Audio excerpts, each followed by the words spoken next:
మాజీ మంత్రి BRS MLA Harish Rao హైకోర్టులో వేసిన పిటిషన్ పై నేడు విచారణ జరగనుంది. కాళేశ్వరం కమిషన్ నివేదికను సస్పెండ్ చేయాలని మధ్యంతర పిటిషన్ దాఖలు చేయడంతో దీనిపై నేడు హైకోర్టు విచారించనుంది. అసెంబ్లీలో కాళేశ్వరం కమిషన్ నివేదికను ప్రవేశపెట్టకుండా చూడాలని హైకోర్టును హరీష్ రావు కోరారు. కాళేశ్వరం కమిషన్ నివేదికను కొట్టివేయాలని గతంలోనూ కేసీఆర్ హరీష్ రావు పిటిషన్లు దాఖలు చేశారు. పిటిషన్ల ఆధారంగా గతంలో విచారణ చేపట్టిన హైకోర్టు నోటీసులు జారీ చేసి వాయిదా వేసింది. అక్టోబర్లో ఈ పిటిషన్లపై తదుపరి విచారణ చేపట్టనుంది.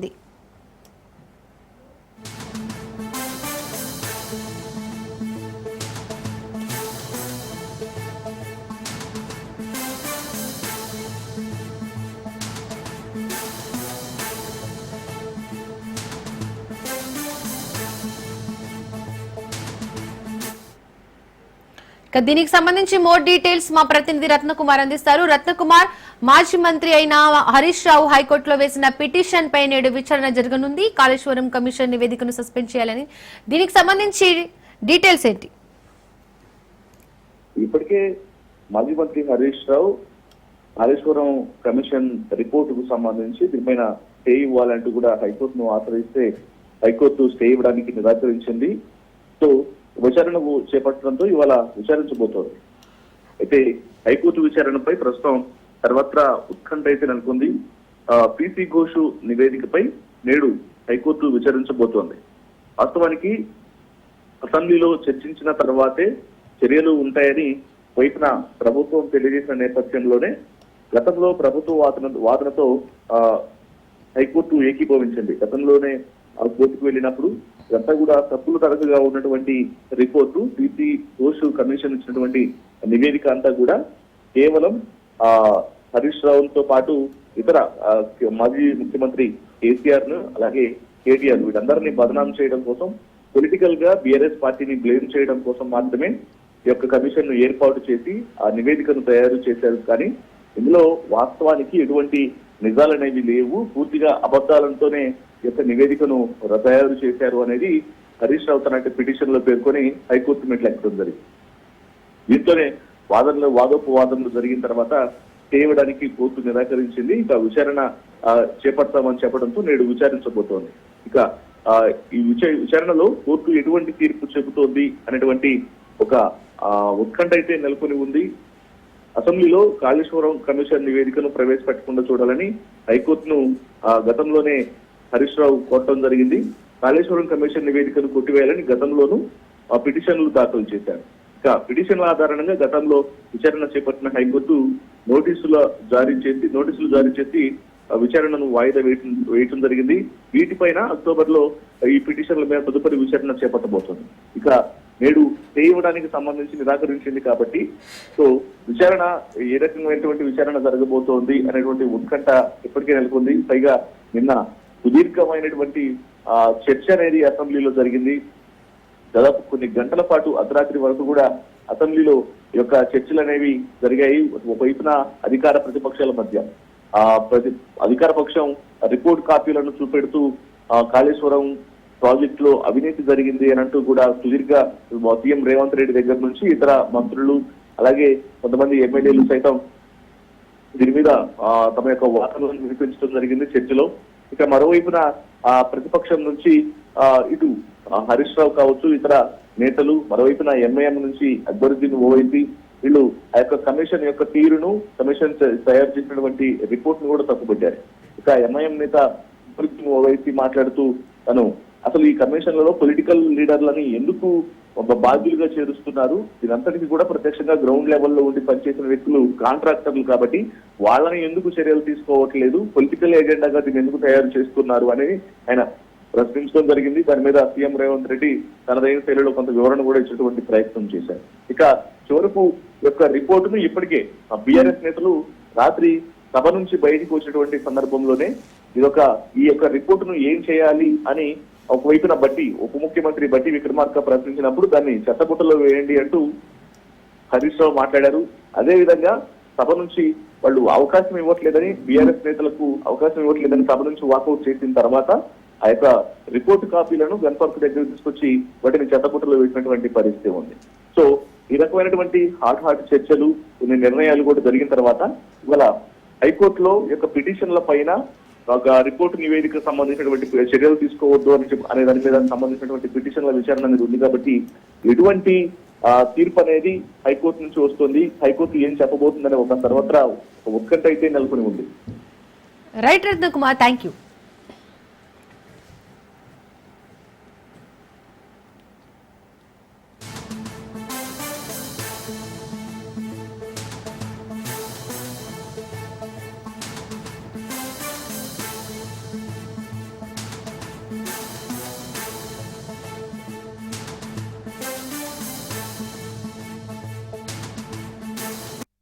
వరద జలాలను ఒడిసిపట్టి రాయలసీమ భూములను సస్యశ్యామలం చేస్తామన్న పాలకుల మాటలు నీటి మూటలుగానే మిగులుతున్నాయి. బనకచెర్ల సాక్షిగా రాయలసీమ సాగునీటి హక్కులపై దాడి జరుగుతుందని రాయలసీమ రైతాంగం ఆందోళన వ్యక్తం చేస్తోంది.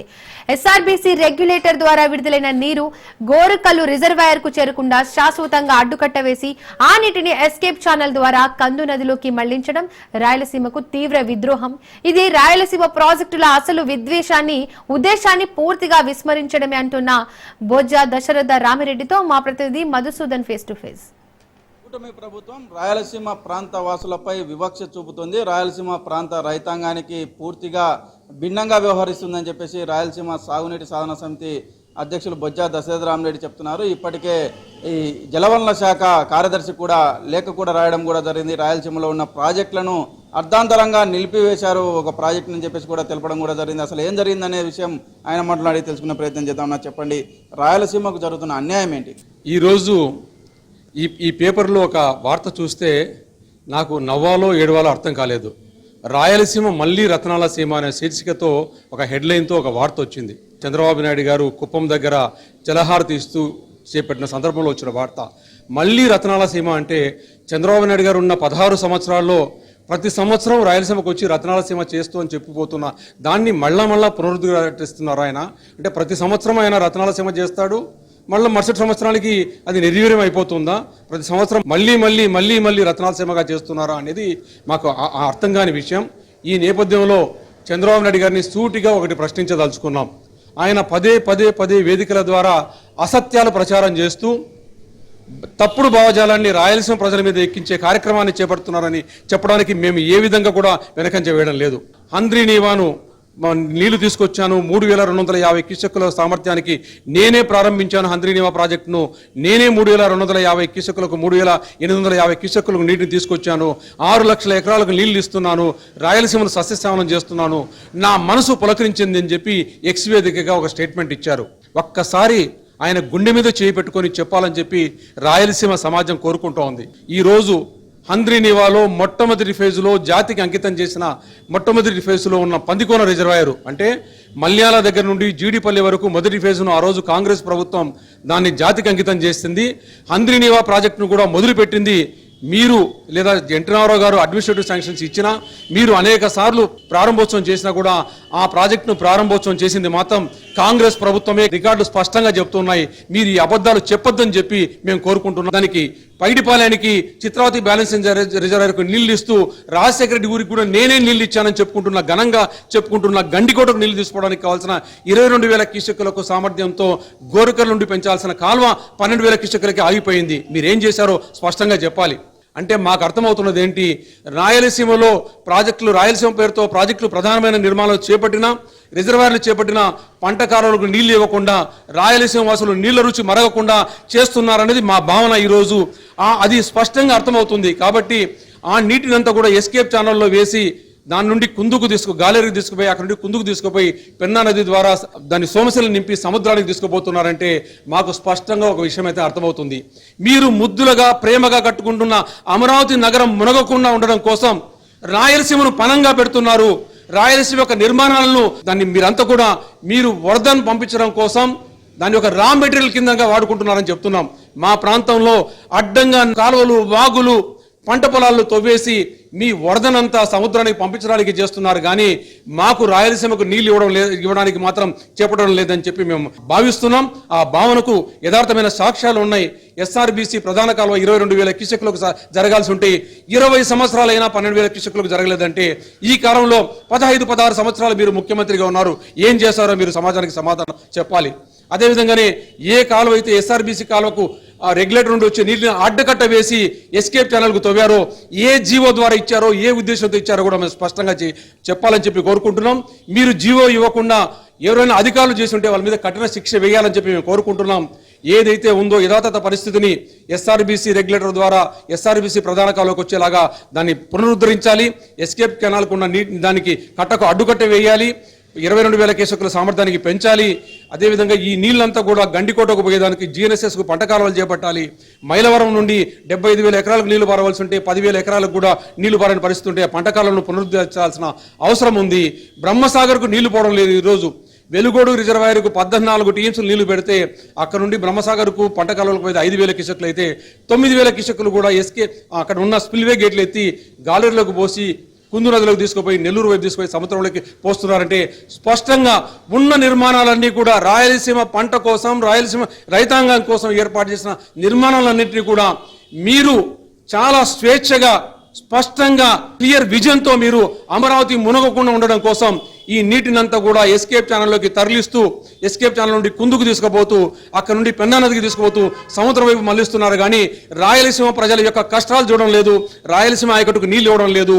మరి మీరు ఇచ్చే ఈ తప్పుడు స్టేట్మెంట్లు, మళ్ళీ రాయలసీమ రత్నాల సీమ అనే స్టేట్మెంట్లు మీరు ఇచ్చే ముందు ఈ నిర్మాణాలని పూర్తి చేసిన తర్వాత ఆ స్టేట్మెంట్ ఇవ్వాలని చెప్పి మీకు విజ్ఞప్తి చేస్తున్నాం. విజ్ఞతతో మీరు ఆ కార్యక్రమం చేపడతారని చెప్పి మేము ఆశిస్తున్నాం. జై రాయలసీమ, జై జై రాయలసీమ. ఏదైతే విజయవాడ ప్రాంతం ముంపు గురి కాకుండానే రాయలసీమ ప్రాజెక్టు నుంచి నీటిని తరలించి సముద్రానికి విడుదల చేస్తున్నాయని చెప్పేసి ఆరోపిస్తున్న పరిస్థితి అయితే నెలకొంది. ఎస్ఆర్బీసీ కాలువ స్టాప్ చేశారో దాన్ని వెంటనే పునరుద్ధరించాలని చెప్పేసి కూడా గట్టిగా డిమాండ్ చేస్తున్న పరిస్థితి. వీడియో జర్నలిస్ట్ శివశంకర్తో మధు, రాజ్ న్యూస్, కర్నూలు. బీసీ మంత్రి గారు అధ్యక్ష వీళ్ళ వైఖరి చూస్తుంటే కడుపులో కత్తులు పెట్టుకొని అలుగుకున్నట్టు ఉన్నది. మీ సిబిఐ కేసు గురించి మీరు అనేక సందర్భాల్లో మాట్లాడచ్చు. అవినీతి ఆరోపణలు ఎదుర్కొంటే విచారణకు సిద్ధంగా లేని మీ మానసిక విధానం చూస్తుంటే ఇవాళ చాలా జాలి కలుగుతా ఉంది. ఇవాళ 42% రిజర్వేషన్లకు బేసిక్ గా టీఆర్ఎస్ పార్టీ ఫ్యూడలిస్టిక్ పార్టీ వ్యతిరేకంగా ఉంది కాబట్టి ఇవాళ రిజర్వేషన్ల అంశం ఇక్కడ దానికి సంబంధించి పంచాయతీ రాజ్, మున్సిపల్ అడ్మినిస్ట్రేషన్ కోట ఎత్తేస్తుంటే ఇవాళ టీఆర్ఎస్ కావాల్సుకొని సిబిఐ పేరు మీద కార్యక్రమం చేస్తా ఉంది. ఏందా ఆరోపణలు ఎదుర్కొంటే విచారణకి, ప్రజాస్వామ్యంలో విచారణకు ఎదుర్కొని నిర్దోషిగా నిలబడాలి. విచారణకు వచ్చినోడే ఈ విధంగా ధర్నాలు చేస్తే, విచారణ ఎదుర్కోవాల్సినటువంటి వాళ్ళు ఈ విధంగా ప్రొటెస్ట్ చేస్తే ఇవాళ తెలంగాణ మొత్తం సమాజం గమనిస్తా ఉంది. బీఆర్ఎస్ పార్టీ బీసీల పట్ల ఉన్న వైఖరి, బీసీల పట్ల ఉన్నటువంటి ప్రేమ ఏ విధంగా కనబడుతుందో చూస్తా ఉన్నాం. డెఫినెట్లీగా ఇది ప్రజలు గమనించాలి. తెలంగాణ ప్రజలంతా గమనిస్తారు. బీఆర్ఎస్ వైఖరి ఏ విధంగా అయితే బీసీలకు సంబంధించి రిజర్వేషన్లు అడ్డుకోవడానికి చేస్తా ఉన్నారు. బీసీలకు సంబంధించి ఈరోజు జరుగుతున్నటువంటి పరిణామాల్లో తెలంగాణ ప్రభుత్వం ముఖ్యమంత్రి గారి నాయకత్వంలో అన్ని రకాల అంశాలు తీసుకొని పోతుంటే ఎందుకు జరుగుతోందని అడుగుతాను. ఏమైంది? కనీసం సిబిఐ విచారణకు ఎందుకు వ్యతిరేకిస్తా ఉన్నారు? సిబిఐ విచారణకు ఎందుకు వ్యతిరేకిస్తా ఉన్నారు? సిబిఐ విచారణకు ఎందుకు వ్యతిరేకిస్తా ఉన్నారో అడుగుతా ఉన్నా. ఇవాళ చర్చ ముందు 42% కానీ 42% కానివ్వండి, 42% పేరు మీద అడ్డుకోకుండా జరుగుతోంది. కేసీఆర్ కుటుంబానికి సర్వేలో కూడా పాల్గొనలే. వీళ్ళు ఇష్టం లేదు, కడుపులో కత్తులు పెట్టుకొని అలుగుకొని చంపుతా ఉన్నారు బీసీలను. ఇవాళ బీసీలకు అన్యాయం చేస్తుంటే కనీసం పార్టీ నాయకత్వం స్పందిస్తలేదు. నేను అడుగుతాను మధుసూదన్ చారి గారు, బండ ప్రకాష్ గారు, ఇవాళ బీసీలకు సంబంధించి ఒక ప్రక్రియ జరుగుతుంటే అచేతనంగా నిలిచారు. ఈ తప్పిదాన్ని గమనిస్తా ఉన్నారు. చరిత్ర ఊరుకోదు. ఫ్లోర్ లీడర్ గా రాజు గారు కావచ్చు, రమణ గారు కావచ్చు, అందరూ కూడా చెప్తా ఉన్నాం. 42% రిజర్వేషన్ సంబంధించి టీఆర్ఎస్ పార్టీ కుట్రపూరితంగా తెలంగాణ ప్రజలు గమనించాలి. తెలంగాణ ప్రజలందరికీ విజ్ఞప్తి చేస్తా ఉన్నాం. టీఆర్ఎస్ పార్టీ వైఖరి చూడండి. 42% రిజర్వేషన్ ఏ విధంగా వ్యతిరేకిస్తుందో మధుసూదన్ చారి గారు స్పందించకపోతే వారు కూడా ఇందుకు సంబంధించి డెఫినెట్లీగా వారికి సపోర్ట్ ఉన్నట్టుగా భావిస్తా ఉన్నామని చెప్తా ఉన్నాం. ఇలా బీసీల గురించి మాట్లాడతారు. బీసీలకు ప్రక్రియ జరిగితే అడ్డుకుంటారు, అడ్డుకున్నప్పుడు సపోర్ట్ చేయరు. ఇదేం పద్ధతి అని అడుగుతా ఉన్నాం. అందుకే దయచేసి అధ్యక్ష వీళ్ళని వెంటనే ఒక విచారణ ఎదుర్కోలేని అవినీతి పరులుగా, అవినీతి ఆరోపణ వస్తే విచారణ ఎదుర్కోక మొగల్ని కొట్టి మొరమొర అన్నట్టుగా ఇలా ఈ విధంగా రాద్ధాంతం చేస్తున్నటువంటి వాళ్ళు ప్రజాస్వామ్యాన్ని అపహాసం చేస్తూ ఇలా బీసీల రిజర్వేషన్ అడ్డుకోవడానికి ప్రొటెస్ట్ చేస్తున్న వీళ్ళ మీద కఠిన చర్య తీసుకోవాలని కోరుతా ఉన్నాం.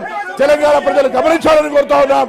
ఇలా బలహీన వర్గాల నాయకులు మధుసూదనాచారి గారు కానీ, బండ్ల ప్రకాష్ గారు కానీ, రాజు గారు కానీ, ఎల్ రమణ గారు కానీ, దాసం శ్రవణ్ ఆనాడు తెలంగాణ ఉద్యమంలో మా పార్టీలో ఉండి మా పార్టీ మీద అడిగినాం. మేము ఇలా పూర్తిగా అచేతనంగా బొమ్మల్లాగా మారకండి.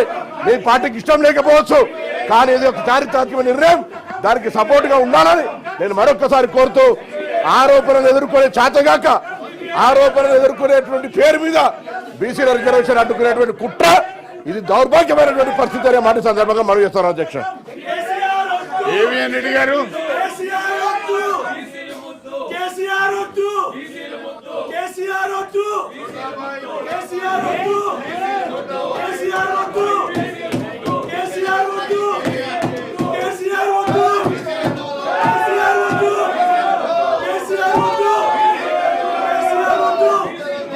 అధ్యక్ష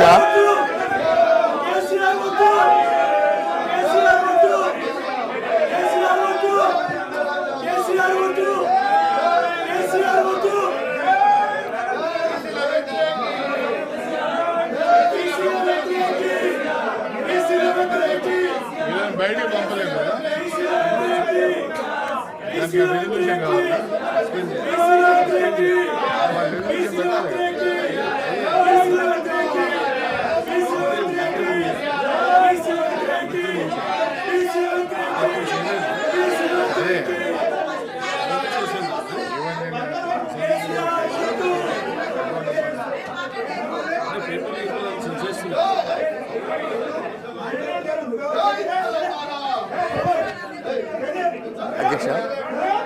అధ్యక్ష, మీకు విన్నవించుకున్నది ఏంటంటే సభను కొంచెం ఆర్డర్లో పెడితే మేము మాట్లాడేది వినొస్తుంది సభ్యులకు. అధ్యక్ష, గౌరవ సభ్యులు మేము ఈ స్థానాల్లో కూర్చోండి. Please take your seat. Please take your seat. Please take your seat. Please take your seat. Please take your seat.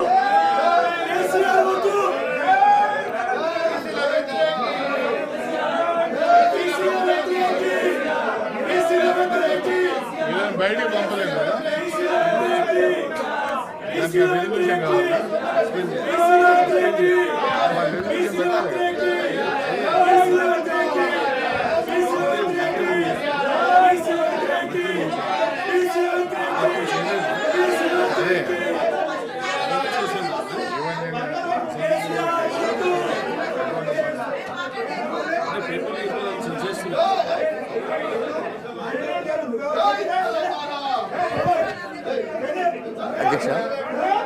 అధ్యక్ష, మీకు విన్నవించుకున్నది ఏంటంటే సభను కొంచెం ఆర్డర్లో పెడితే మేము మాట్లాడేది వినొస్తుంది సభ్యులకు. అధ్యక్ష, గౌరవ సభ్యులు మేము ఈ స్థానాల్లో కూర్చోండి. Please take your seat. Please take your seat. Please take your seat. Please take your seat. Please take your seat. Please take your seat.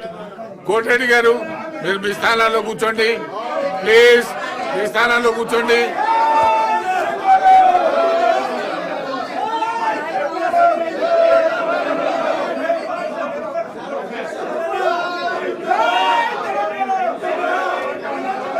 Please Sanjay Reddy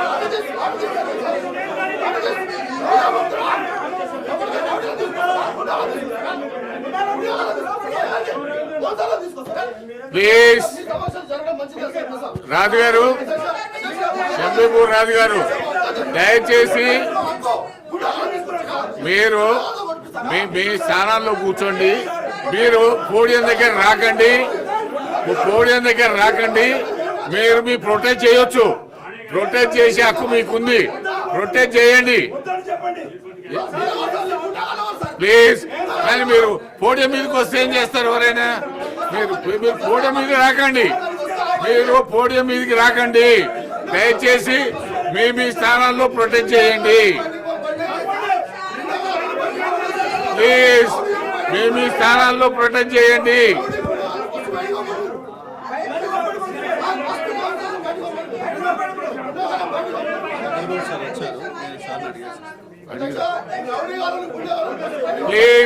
please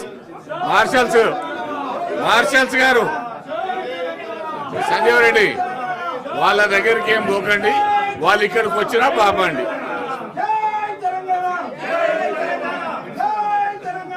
ఎక్కడికి రండి.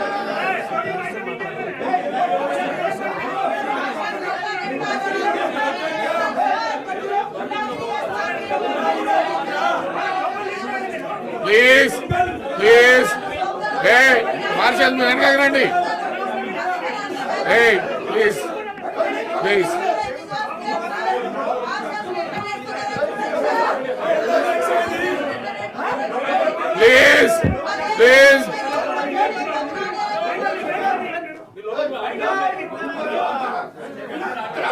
దయచేసి హలో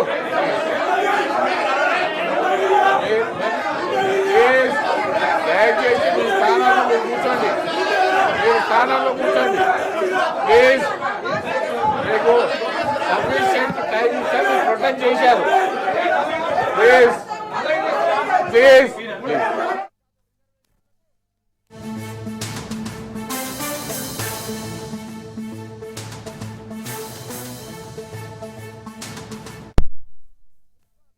కోట ఎత్తేస్తుంటే ఇవాళ టీఆర్ఎస్ కావాల్సుకొని సిబిఐ పేరు మీద కార్యక్రమం చేస్తా ఉంది.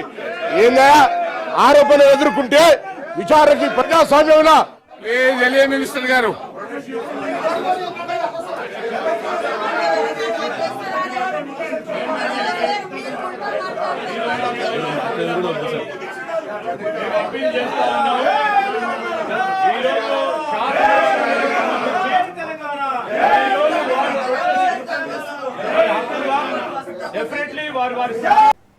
తెలంగాణ శాసన మండలిలో తీన్మార్ మల్లన్న మాట్లాడుతున్నారు. లైవ్ లో చూద్దాం.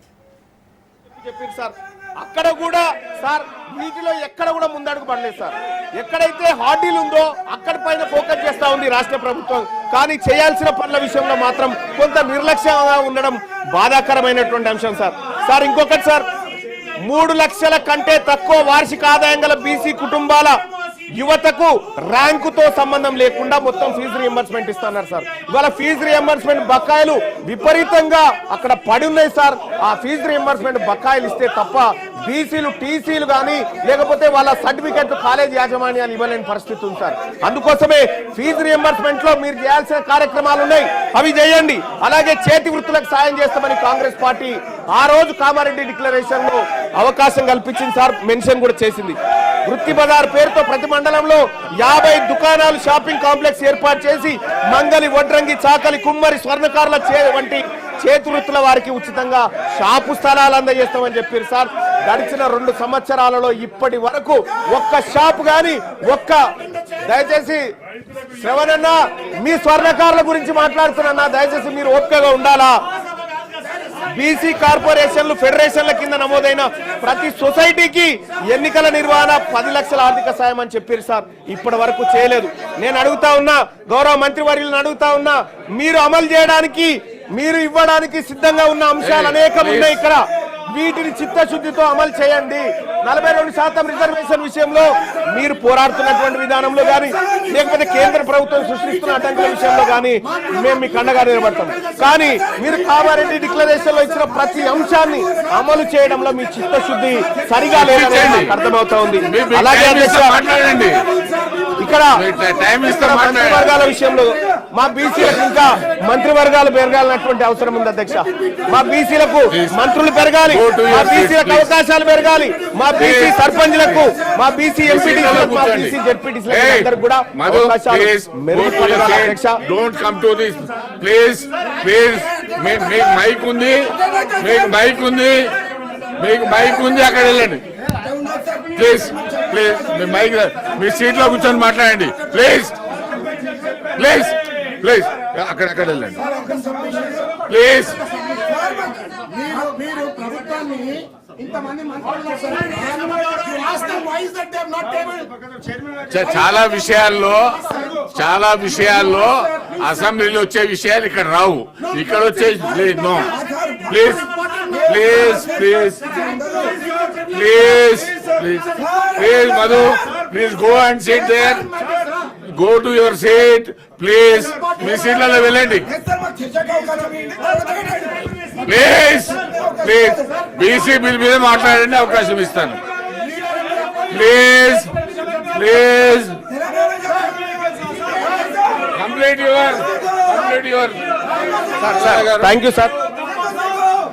సార్ ఇవాళ ఈ రాష్ట్ర ప్రభుత్వం తీసుకొస్తున్నటువంటి సవరణ ద్వారా అధ్యక్ష, గతంలో కేసీఆర్ ప్రభుత్వం తీసుకొచ్చినటువంటి ఈ 50% ఏదైతే 34% చేయాలన్న వాళ్ళ ప్రయత్నాన్ని అడ్డుకున్నారు సార్ ఆ రోజు హైకోర్టులో. ఇప్పుడు మళ్ళొక్కసారి అడ్డుకోరన్న గ్యారంటీ ఏమైనా ఉందా? ఈసారి చేసేటువంటి అమెండ్మెంట్ కూడా ఖచ్చితంగా అడ్డుకుంటారు వాళ్ళు. అడ్డుకున్నప్పుడు మేము ఎవరి మొహం చూడాలి? మా బీసీలు ఎటువైపు చూడాలి సార్? అప్పుడు మాకు ఎట్టి పరిస్థితిలో ఇది ముందుకు పోతదనేటువంటి ఆలోచన లేదు. మీ కళ్ళ ముందు ఉన్నటువంటి అన్ని అంశాల్లో బీసీ డిక్లరేషన్ ని ఉన్నది ఉన్నట్టుగా ఈ 42% మీరు సాధ్యమైనంత వరకు మీ ప్రయత్నం చేస్తూనే మిగతా అంశాల మీద ఫోకస్ పెట్టాల్సిందిగా ఈ రాష్ట్ర ప్రభుత్వాన్ని కోరుతా ఉన్నాం సార్. అలాగే ఇదే బీసీలకు సంబంధించినటువంటి విషయంలో ముదిరాజులను అధ్యక్ష, ఇదే కామారెడ్డి డిక్లరేషన్ లో మా ముదిరాజ్ సోదరులను జీఓఎంఎస్ నెంబర్ 19/2/2009 పునరుద్ధరణ చేస్తామని చెప్పి కాంగ్రెస్ పార్టీ హామీ ఇచ్చింది అధ్యక్ష. ఇందులో బీసీడీలో ఉన్నటువంటి ఈ తెలంగాణ రాష్ట్రంలో అత్యధిక జనాభా కలిగినటువంటి ఈ బీసీ బిడ్డలను, ఈ ముదిరాజ్ బిడ్డలను బీసీడీ నుంచి బీసీఏలోకి అధ్యక్ష మా ఇంకో అరల నుంచి ఇంకో అరలకు వస్తాంటారు తప్ప వాళ్ళు ఇంకో దాంట్లో పోయి గుంజుకుంటామని చెప్తలేరు అధ్యక్ష. ఈ ఇచ్చిన హామీ ఎందుకు అమలు చేస్తలేరు అధ్యక్ష? ఇది సుప్రీంకోర్టు అడ్డం పడతా ఉందా? దీనికి ఏమైనా పార్లమెంట్ అడ్డం పడతా ఉందా? దీనికి ఏమైనా కోర్టులు అడ్డం పడతా ఉన్నాయా? రాజకీయ పరమైనటువంటి నిర్ణయాన్ని కాంగ్రెస్ పార్టీ తీసుకొని ఇది చేయొచ్చు అధ్యక్ష. ఇది చేయకుండా ఇది అట్లే పెట్టింది. గంగపుత్రుల విషయంలో కూడా ఇదే పరిస్థితి అధ్యక్ష. ఇవాళ గీత కార్మికులకు మనము వైన్ షాప్లలో రిజర్వేషన్ అని చెప్పి చెప్తా ఉన్నాం అధ్యక్ష. ప్రైవేట్ యూనివర్సిటీలు పెట్టే కాడ మా గీత కార్మిక, మా గౌడ సోదరులకు అవకాశాలు కల్పించండి. ప్రైవేట్ కాంట్రాక్ట్ల దగ్గర అధ్యక్ష 42% రిజర్వేషన్ కాంట్రాక్ట్లు ఇచ్చే కాడ ఈ బీసీలకు ఇవ్వంగా ఏ చట్టం అడ్డుకునే పరిస్థితి లేదు అధ్యక్ష. మీరు వాళ్ళని పైకి తీసుకురావడానికి మీ కళ్ళ ముందు అనేకమైనటువంటి అంశాలు ఉన్నప్పటికీ కూడా ఇది చేయకుండా ఇవాళ కాంగ్రెస్ పార్టీ కేవలం 42% బీసీ రిజర్వేషన్ పేరుతోనే మమ్మల్ని తిప్పడం ద్వారా లాభం ఏముండదు అధ్యక్ష. మీరు చేయాల్సిన ప్రయత్నం చేస్తూనే ఇచ్చిన హామీలను నెరవేర్చాల్సినటువంటి అవసరం ఉంది అధ్యక్ష. మత్స్యకారుల హక్కులకు సంబంధించి మత్స్య సామాజిక వర్గాల మధ్య పెండింగ్ లో ఉన్న సమస్యలు పరిష్కరించేందుకు త్వరితగతిన ప్రయత్నం చేస్తామన్నారు అధ్యక్ష. అదెటుపోయిందో అయితే గొర్రెల స్కీమ్ ను కాంగ్రెస్ పార్టీ ప్రభుత్వం ఏర్పడ్డ తర్వాత 100 రోజుల్లోనే 2వ విడత గొర్రెలు పంపిణీ చేస్తామన్నారు అధ్యక్ష. 2వ విడత గొర్రెల పంపిణీ కార్యక్రమం ఎటుపోయిందో గానీ ఇక్కడ మొదటి విడత గొర్రెల పంపిణీ కార్యక్రమంలో దోషులైనటువంటి వాళ్ళని ఇవాళ ప్రజాక్షేత్రంలో దోషులుగా నిలబెట్టలేకపోయింది. ఈ విషయంలో కాంగ్రెస్ పార్టీ కొంత ఇబ్బందికరమైనటువంటి పరిస్థితుల్ని సృష్టిస్తా ఉంది అధ్యక్ష. ఇక అలాగే వైన్స్ రిజర్వేషన్లు అధ్యక్ష, వైన్స్ ల విషయంలో 15% ఉండే గౌడ్లకు రిజర్వేషన్లు 25% పెంచుతామని చెప్పింది సార్ కామారెడ్డి డిక్లరేషన్ లో. కానీ ఇప్పటి వరకు పెంచిన దాఖలాలు లేవు సార్. మొన్న ఏదో నోటిఫికేషన్ కూడా ఇచ్చినట్టు ఉన్నారు. అలాగే జనగామ జిల్లాకు సర్దార్ సర్వాయి పాపన్న పేరు పెడతామని కాంగ్రెస్ పార్టీ పేజ్ నెంబర్ 18 తన ఎన్నికల మేనిఫెస్టోలో చెప్పింది సార్. ఇప్పటికీ దానిపైన చర్చ లేదు, దానిపైన ఎలాంటి నిర్ణయం తీసుకోలేదు అధ్యక్ష. అనేక మంది ఇప్పటికే ధర్నాలు అలాగే ఆందోళన వ్యక్తం చేస్తా ఉన్నారు కాంగ్రెస్ పార్టీ ఈ నిర్ణయాన్ని తీసుకోవాలని చెప్పి. అలాగే మున్నూరు కాపుల విషయంలో కూడా అధ్యక్ష మొట్టమొదటిసారిగా మంత్రివర్గంలో ఒక మున్నూరు కాపు బిడ్డ కూడా మంత్రిగా లేకుండా పోయింది అధ్యక్ష. అలాగే మున్నూరు కాపు కార్పొరేషన్ ఏర్పాటు చేసి యువ పారిశ్రామికవేత్తలను ప్రోత్సహించేందుకు సబ్సిడీ రుణాలు పంపిణీ చేస్తామని చెప్పారు అధ్యక్ష. అది కూడా ఇప్పటి వరకు అతిగతి లేకుండా పోయింది అధ్యక్ష. పద్మశాలి బిడ్డలకు జగిత్యాల, నారాయణపేట, భువనగిరిలో మెగా పవర్ క్లస్టర్లు ఏర్పాటు చేస్తామని చెప్పారు అధ్యక్ష. పద్మశాలి పవర్ లూమ్స్ పరికరాల పైన 90% సబ్సిడీ అని చెప్పారు అధ్యక్ష. ఎటుపోయినాయి అధ్యక్ష? ఈ కామారెడ్డి డిక్లరేషన్ లో కేవలం 42% స్థానిక సంస్థల రిజర్వేషన్లు కాదు అధ్యక్ష. సార్ ఇక్కడ 42% రిజర్వేషన్ కాదు అధ్యక్ష. అనేకమైనటువంటి అంశాలు ఈ బీసీ డిక్లరేషన్ లో ఉన్నాయి. కేవలం 42% రిజర్వేషన్ అనే కాదు, మీరు చేయగలిగినటువంటి అన్ని ఉన్నాయి ఇందులో. మరీ ముఖ్యంగా అధ్యక్ష, విశ్వకర్మలకు సంబంధించినటువంటి అధ్యక్ష, మంగళి, స్వర్ణకారులు, కమ్మరి, వడ్రంగులు, కుమ్మరులను 90% సబ్సిడీతో టూల్ కిట్లు ఇస్తామని చెప్పారు అధ్యక్ష. ఆ కార్యక్రమం చేయడంగా ఎవరు అడ్డుకుంటారు అధ్యక్ష? అక్కడ ఏం పార్లమెంటే వద్దంటలేదు, సుప్రీంకోర్టులు ఏం అడ్డుకుంటలేవు అధ్యక్ష. పట్టణ ప్రాంతాల్లో షాపుల ఏర్పాటు భూమి కేటాయిస్తామని చెప్పారు అధ్యక్ష. ఆ భూమి కూడా ఇప్పటిదాకా దాని మీద పరిశీలన కాదు కదా, కనీసం పట్టించుకున్న పాపాన పోలేదు అధ్యక్ష. మా రజక సోదరులకు, రజక యువతకు పట్టణాల్లో ల్యాండ్ రోవర్స్ ఏర్పాటు చేసేందుకు 10 లక్షలు ఇస్తామని చెప్పారు అధ్యక్ష. తక్షణమే ఈ ప్రభుత్వం ఇవన్నీ చేపట్టాలని డిమాండ్ చేస్తా ఉన్నాం అధ్యక్ష. అలాగే రాష్ట్ర వ్యాప్తంగా దోబిఘాట్లు ఆధునీకరణ కోసం ప్రతి జిల్లాకు 10 కోట్లు కేటాయిస్తామని చెప్పారు అధ్యక్ష. అధ్యక్ష, నేను ఈ సభ ద్వారా ఈ తెలంగాణ రాష్ట్రంలో ఉన్నటువంటి బీసీ బిడ్డల తరఫున మాట్లాడుతా ఉన్నా అధ్యక్ష. కాంగ్రెస్ పార్టీ చేయడానికి ఎలాంటి అడ్డంకి లేనటువంటి అంశాలు ఈ మేనిఫెస్టోలో చాలా ఉన్నాయి. వీటిని నెరవేర్చాల్సిందిగా ఇక్కడ ఉన్నటువంటి రాష్ట్ర ప్రభుత్వాన్ని డిమాండ్ చేస్తా ఉన్నా. మా ఆకలి, మా బాధ, మా గోస ఈ సభ ముందు పెట్టుకునేటువంటి సందర్భంలో ఈ రాష్ట్ర ప్రభుత్వం నుంచి మేము ఎక్స్పెక్ట్ చేస్తుంది అధ్యక్ష, కేవలం 42% మాత్రమే అడ్డంకి ఉంది. మీరు ఇంప్లిమెంట్ చేయడానికి ఏ అంశానికి కూడా అడ్డంకులు లేవు. వీటిని అమలు చేయండి. ఇక్కడ 1,00,000 కోట్ల బడ్జెట్ పెట్టడానికి సార్, 20,000 కోట్లు ప్రతి ఏడాది బడ్జెట్ పెట్టడానికి ఎవరైనా అడ్డంకి ఉన్నారా? దీనికి మీరు పెట్టండి. బీసీలకు సంబంధించి రిజర్వేషన్ దయచేసి 42% రిజర్వేషన్ల విషయంలో అధ్యక్ష ఇవాళ గవర్నర్ గారు ఆమోదించాలి సార్. గవర్నర్ గారు సమ్మతించాలి. లేకపోతే మొన్న గతంలో సార్ ఇదే ఆనరబుల్ హైకోర్టులో గతంలో కేసీఆర్ గారు 34% రిజర్వేషన్ అన్నప్పుడు ఇగో అగ్రవర్ణాల వాళ్ళు హైకోర్టులో కేసేసి దీన్ని ఆపిరు సార్. ఇలా మళ్ళా ఇంకొక ఆయన పుట్టడానికి గ్యారంటీ ఏంది? ఇలా మళ్ళీ దాన్ని అడ్డుకోవడానికి గ్యారంటీ అధ్యక్ష, ఈ మా బీసీల విషయము మాట్లాడుకునే సందర్భంలో బీఆర్ఎస్ పార్టీ ఈ రకంగా అరాచకం చేయడం, ఈ రకంగా దాన్ని అడ్డుకోవడం, సభను డిస్టర్బ్ చేయడం, ఇది బాధాకరం సార్. ఇది అత్యంత బాధాకరం. ఇది బీసీలకు సంబంధించినటువంటి అంశం సార్. ఇక్కడ బీసీలకు సంబంధించినటువంటి అంశం చర్చకు వచ్చినప్పుడు బీఆర్ఎస్ పార్టీ చిత్తశుద్ధితో వీళ్ళకి 70 సంవత్సరాలుగా అన్యాయం జరుగుతుందని వచ్చి కూర్చొని మా బాధ వినాలి సార్, మా బాధ వినాలి సార్, మా ఆవేదన వినాలి. అది చేయకుండా కేసీఆర్ గారి పైన కేసు పెట్టినటువంటి ఉద్దేశంతో అదే కేసీఆర్ గారు మా మీద 100 కేసులు పెట్టింది సార్. మేము ఎన్నడూ పట్టించుకోలే. మేము ప్రజాక్షేత్రంలో ఉన్నాం, ఎదుర్కోవడానికి సిద్ధంగా ఉన్నాం. కానీ ఈ రకమైనటువంటి వాదనకు దిగడం, బీసీలకు సంబంధించినటువంటి అంశం చర్చకు వచ్చినప్పుడు ఇది దుర్మార్గమైనటువంటి ఈ చర్య సార్. దీన్ని ఎట్టి పరిస్థితిలో బీసీ సమాజం ఉపేక్షించదంతే తమ ద్వారా తెలియజేస్తున్నాను అధ్యక్ష.